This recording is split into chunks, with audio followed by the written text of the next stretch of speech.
Hello everyone, today we will look at the Oppo a74 5G, which is a 5G ready phone and it has 6GB of RAM and 128GB of storage. I'm going to tell you all about it, so without wasting any time, let's get started. So it has Qualcomm 5G system on the chip, 90Hz hyper color screen, 5000 mAh battery, 18W fast charge powered by Android, and it has 6GB of RAM and 128GB of storage.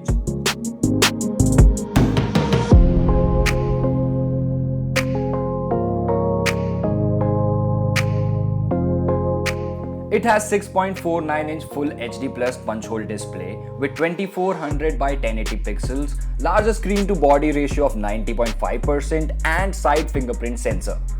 Camera is nowadays one of the basic features we look at in a phone. The primary sensor is a 48 megapixel camera, while you also get a 2 megapixel close-up and a 2 megapixel macro camera, and in the front you are going to get an 8 megapixel selfie shooter.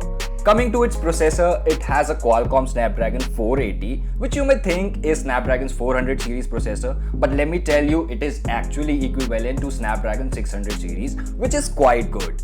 The Oppo a74 5G is available in single configuration with 6GB of RAM and 128GB of storage. One of the most important thing that I keep in consideration and suggest everyone to look for is the battery life. And trust me when I say this phone is not going to disappoint you. It has 5000 mAh lithium polymer battery. Last but not the least is the connector type. So the Oppo a74 5G has USB Type-C, making sure you can have easy access to charge the phone anytime or anywhere.